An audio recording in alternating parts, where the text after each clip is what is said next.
Hey everyone, welcome to Bottom Tier. Yes, welcome to Bottom Tier, and today we are talking about EvoLand II. This one's kind of a special one to me. It's every game ever. It's everything I've ever wanted in any video game ever, It all rolled up into one fantastic package. it's 100% Teehee. Teehee package. Yes, you're 12. We understand that. It's every video game I've ever played. This is the opening stage of the game, and this is that you're seeing now. And Well, this, this is post tutorial. yeah. And this is reminiscent of Secret of Mana. This is more like Legend of Zelda. It really This is. part is. And if I'm 12, you're 8. And those bushes, those bush sprites, by the way, look like they're ripped directly out of one of the GBA Pokemon titles. They really do. But this game has a time traveling story kind of akin to Chrono Trigger. Yes, that's immediately what I think of when I think about this game. I've played, oh god, I've played so much of this game already. I love. That's such a cool ability. So this is post tutorial. He has one party member with him now, and your party members in this play style can perform special attacks. Well, And they can actually in every scenario that I've been in except fighting game mode. Even you can even summon them during the flight mode. that's pretty cool. And But the main girl that rides with you, she does a little dash out, kind of cool, flippy do move, and it's kind of cool flippy do move. I'm telling you, like GameSpot 9 out of 10 had There's actually another female character you get later on. had swag 9 out of 10 would YOLO again. I I don't like you very much right now. You shouldn't like me right now. You shouldn't But like me ever, but now is the time of your discontent. Yes. especially not now. Especially now that now is the winter of your discontent. I tell you, this part actually really threw me off the first time I came through here. I did not have any idea I could roll those logs, so I walked around like a moron when I wasn't recording. He did not know how to slang them trees. Thanks. You Thanks didn't. for that. You didn't know how to roll them trees. I didn't, but I don't think we need to talk about that here and now. Yeah, probably not. But he learned. He learned quick. Jason's a quick I study. did. I Thanks, Snoop Dogg. I have to say, and you're going to be hearing a lot of it, this game had fantastic music. I was blown away by just how accurately it captures the feel of each gameplay style Oh, I agree with its wholeheartedly. musical presentation. Okay, I guess I did grind once or twice. I Yeah. take that back. But it didn't happen very often. The But this early, is the really cool menu. yeah, it absolutely is. We are absolutely back. All right, so yeah, now you were you were mentioning the stars before we started recording this video. Yeah. There are collectible stars that you get throughout the game. 30, I believe. I don't know what they do, but they're collectible, and in this day and age, that's important. Yeah, it is. You have to collect all of the things. Now, the story of this game involves every time period playing like a different genre of video game. Well, different genre of role-playing game. There are many sections within each time period that do other things. Like the fighting game bit that we're going to definitely show later takes place closer to the future. Because Yeah, every time period's on the same world. Again, much like Chrono Trigger, yeah, the uh, the flight mode and the fight mode both take place in that world. But each world has platforming sections, which I'm sure we'll get to fairly soon. So in the platforming is really cool. in the dungeon is when we encounter one. Yes. And that bit is coming up. Okay, here we go. And as you can see here, there's actually We're on Death Mountain. yeah, there's a Death Mountain reference scene where boulders are careening down the mountain at you, and unlike actual Death Mountain, you can actually slash and destroy these, and that's where Jason first learned it. That exact clip just there. Yes, because I learned it all too late. You learned it immediately before it didn't matter anymore. Now I try to kill them because apparently I have a vendetta against boulders. You do, Jason. You've always had a problem with the rock. Yeah, I know. I always liked Owen Hart more. What can I say? Yeah, well. Uh, here we are. Here we are. I And really wanted to say something inappropriate there, but I'm not, out of respect for one of my favorite wrestlers. now I found it interesting, but also a bit tedious. And this is one of the very few negative things that I have to say about the game, is that whenever you want to activate a switch, you have to use somebody's assist power. But Yeah, that drove me not nuts. only do all the assist powers have to be charged before they can be used, they go on a cooldown as soon as they're used. So it kind of becomes frustrating because And then you have to wait, and you it might die between now and it then. creates it's not even that you might die, like you create an element of waiting. Like you shouldn't, when you're puzzle solving, you should be able to act on all of the pieces as possible as quickly as you can. Like And I absolutely agree with that, but that there's actually happened to me a couple of times. have the charge be an immediate thing that happens, because like charging it doesn't make it more powerful. It's completely arbitrary. You're charging it for the sake of charging it. Like you're not, if you're gonna charge it, don't make it go on cooldown, or if you're gonna make it go on cooldown, make it an instant ability Well, like that. later on, you actually upgrade those abilities using mana. Yeah. It's sort of like a Secret of Mana reference where you upgrade your weapons, you upgrade your followers. All right. Like they power up. Platformer segments. This was the first platformer segment. Yeah, this one, it's very much like Mario mixed with Zelda 2. Which is a game I kind of always wanted. Yeah, really? I mean, Yeah. no, like no. Zelda 2 plus Mario? That sounded sarcastic, but No, that was 100% serious. No. I was not saying I'm saying the really that I said sounded sarcastic, but in all actuality, I was meaning it as in like You would be hyped for who that. does not want that? And I I want to say real quick before you kill mobs and gain XP, that this section where all the guards are patrolling and there's the doors and the little ladders going into the ground reminds me of Teenage Mutant Ninja Turtles 1 for the NES. It kind of reminds me of Final Fantasy VI, but no, I get it.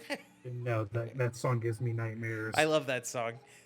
'Cause every time I hear it, I feel like one of those big fucking vehicles is around the corner just gonna smack. But here we have the Coliseum, one of my favorite parts of the game so far.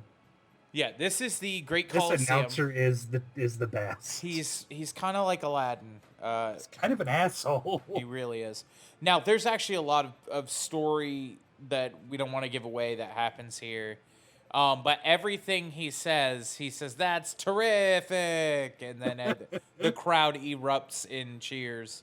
What's your name And again? Jason actually fights a very special opponent. I fight the hands of fate, But that's not all he fights. and I give him them hands. He chooses Super Moria. He chooses the name Wonder Man. No, I choose Dexterminator. Oh son. yeah, Dexterminator. That's what I you almost picked. chose Wonder Man because I commented that that's an actual Marvel character. And then he fights Manos, the Hands of Fate, and then he fights another very special opponent, and his name is John Cena. It kind of felt like that. Yeah, and I think it's hilarious that the demon's name is Menos, but I renamed him Manos because he punches things. And I love hands. Manos, the Hands of Fate. Yes, he throws hands. Now, the thing I will say while we're talking about this clip, and the gladiatorial scene, Animal. is that him and his squad of animal mechanicals just roll right up on you For like 15 seconds. Yeah, they do, and then you I really loved this scene because it was so funny. you give them the old hot Carl. No, I don't. That's illegal in the state. And you kids Urban Dictionary that if you're wondering. That's terrific. Yeah, there we go. And it gets longer every time he says it. Now, the thing that's noteworthy about this and about the game in general that I really enjoyed was that it feels like a retro game without playing without the bad retro controls and difficulty. That's not even what I mean. Like That's what I mean. it feels like a retro game without feeling like it's trying too hard to say, "Hey guys, look, I'm retro." Like It's not trying to be edgy. Yeah, well, not just edgy, but it's not trying to be. It's not trying too hard to be like, just include pointless references for the sake of nostalgia. Like, and so here we have another platforming segment, and this one is a dungeon. This is the first platforming dungeon. This one's also definitely the first puzzle dungeon. And I wanted to take a moment to watch Jason try to figure out that he can't jump that high.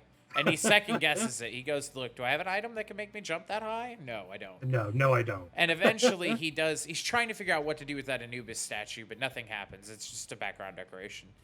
And he eventually does go and he explores. And here you have a swimming segment. Now, in my estimation, because I wasn't... bloopers. I wasn't actually in control for this segment of the game, or for any segment of the game, actually. It looked like the swimming controls felt a little clunky. Well, it's just because it's not swimming, you're just jumping. Yeah, they're a little clunky, but it's not really that big of a deal. I'll tell you, though, things that will kill you, like environmentals that will kill you in this game, kill you super fast. Yeah, Jason took some gooper right in the pooper just then. Like spikes are almost instant death. He does actually at one point in this clip, and I hope I leave it in.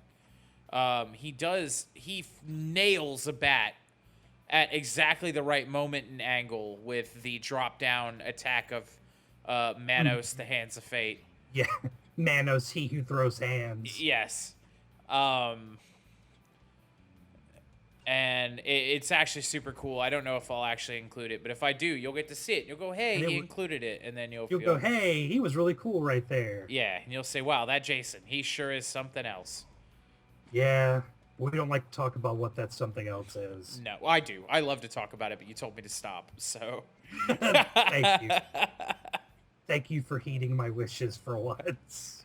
Every now and then. I can't do it all the time. Don't expect a bunch of freebies, but I just this once I did it for you. I really loved... I would probably play a whole game with these platforming segments. It's really kind of cave story-ish. Well, you can play a game with all these platforming segments. Yeah, it's cave story. It's called Zelda 2. No, those were bad platforming elements. You also can play Super Mario Brothers 2 or Mario. Or there's a bunch of games actually that have these platforming elements. Are you serious? There are other platformers besides this game? I know, it's a new genre. I don't believe you. They're really breaking new ground. Why would you come on our channel and lie like that? I'm absolutely in love with what this game had to offer, though, with the platforming. And I hated these things, and I hated them in Metroid. Because they're basically the armored guys who do that same thing in Metroid. Only you can kill them in Metroid, I believe. Yeah, you absolutely without having to resort to trickery. It's the ones that floated back and forth that you had to use. And I couldn't get the range there at all. We have to include this because it's super funny. Watching me attempt to learn my L2 range. Yeah, watching. See, that time I got it. Watching you try to navigate these are pretty hilarious, and you keep beefing on the timing. So you haven't quite nailed it in this clip. Well, this is only like my second time playing the game at this point. Yeah, it really was something. I was thoroughly impressed with what you were doing and how quickly you made it look awesome. It took a lot of work, but this game is not something you're just going to pick up and be good at unless you're good at every type of video game there is. Now,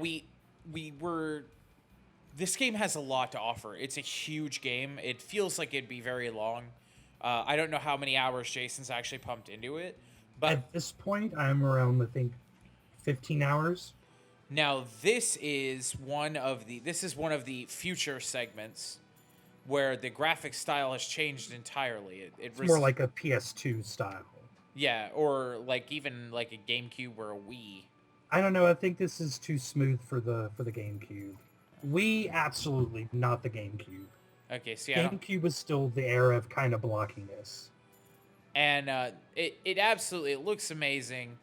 And the This was so gorgeous. combat hasn't changed much. It's still very Zelda, hit the attack button and swing away. From what I remember, the combat doesn't really change appreciably unless you're in a different style of game mode. Right. Like when I'm fighting a prophet known as Akuma. Yeah. And then he does actually also explore a dungeon in the PS2 style side. And it combines the PS2 style 3D animations with a very traditional platformer. 2D. And I can't get over how much that dude looks like Akuma. It absolutely, it blows my mind. Are you talking about the prophet? I'm talking about Manos, the Hands of Fate. Oh yeah, Manos. He looks like Oni. Yeah, it's. Well, I fight Oni in this game. I know, actually, and after we show off a bit more of some of the platforming puzzles, we'll cover that. We're gonna cover that. I wish you had recorded a shoot 'em up segment so that I desperately wish I had to.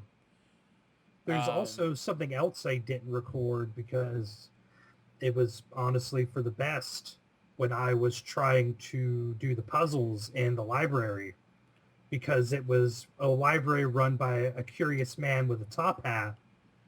Oh yes, totally not Professor Layton. So it was Professor. So it was my library, is what it was. Yeah, it was run by some asshole who wanted me to do all these stupid tests. So yeah, if you were a librarian. Now this is the Street Fighter segment of the game. I first was worried it was gonna be like Mortal Kombat because I'm ass at Mortal Kombat. But that's what it looked like in the demo I watched. But as you can see here, I'm giving the business to the Prophet, who is a very butch Prophet. This dude is jacked. Is this the Oni and Akuma fight? Yes. You will see him do the Raging Demon. It happens. Oh boy, then we better. Well, he doesn't hit me with it because I'm God tier, but I don't. Let's not. Look at this. Look at how bad I'm whooping his ass. Look at these sweeps. That not Tatsumaki. Jason. Let's not give the crowd a false impression of what you're doing. And also, I love that your friends are standing in the background and not helping you at all. The typical friends of mine. They certainly are cheering you, but they are not. They're like, yeah, do the thing. They're not in any way contributing. You have a super move and you're not using it. It makes me sad. I wasn't sure how to do it immediately. I figured it out next round, I believe. It's just a Shinku Hadoken, isn't it? Yeah, but it does a butt ton of damage. Ryu wishes he had damage like this. Oh, Akuma wishes he had damage like that. So I think it's garbage that the Akuma style fighter has M. Bison's Psycho Crusher. Yeah. He has like all the evil. That hurts my feelings. He has like all the evil special moves. Ooh, get work.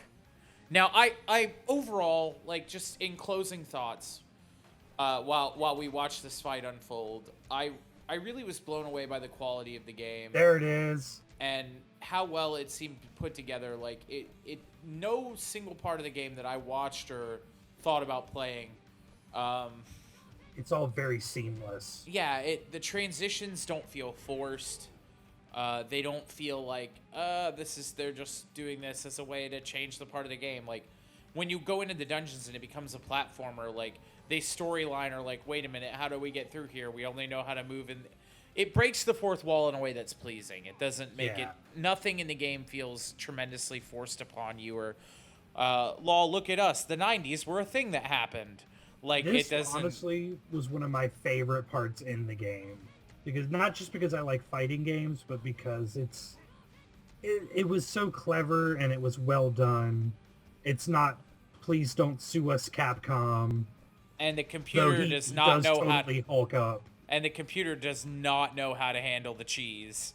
It doesn't. I brought the Velveeta. You emptied the entire packet of Velveeta, leaving absolutely no cheese in reserve. I just dumped all the Velveeta. I was ready. I think this one I actually lose a round because I was trying to be cool and it didn't work so well for me. But this game has everything. It's got...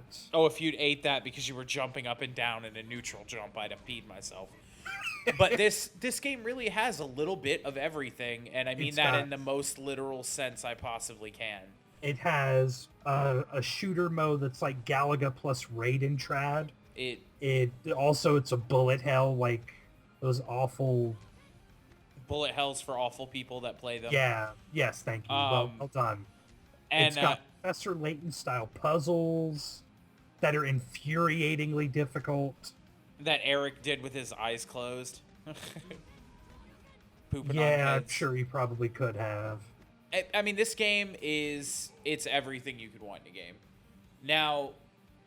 Yeah, there he was. He kicked my ass that time. The moral of this story is the EvoLand II, if you are a fan of any kind of classic game, like an RPG, side-scroller, platformer, adventure, shoot 'em up, any fighting game, any of those types of games, it's got it. This is a game that you must have in your Steam library, and this game will be available at time of publish, right?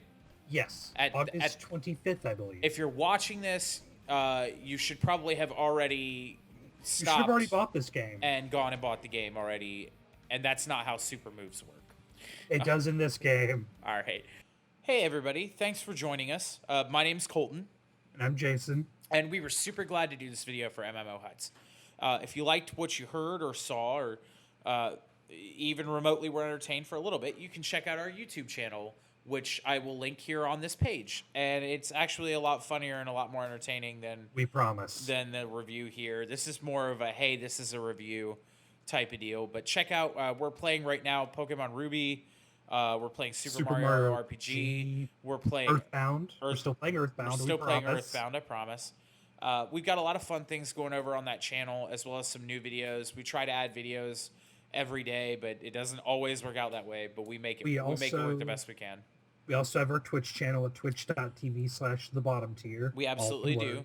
We live stream on Tuesdays, Thursdays, and Saturdays. We're also going to be doing something else new and interesting, and that is we're going to be starting a podcast. Yes, which you will be able to check out wherever on MMOHuts. It'll be there. Oh, yeah, absolutely. It'll be featured on MMOHuts. I was going to say wherever we host it, but outstanding. Well, I wanted to pull the rug out from under your feet. Yeah. Well, thanks everybody for joining us, and we'll catch you next time. And in the meantime, keep it locked right here on MMOHuts. Bottom Tier. Or Bottom Tier, yes, but also on MMOHuts for all your video game news and reviews.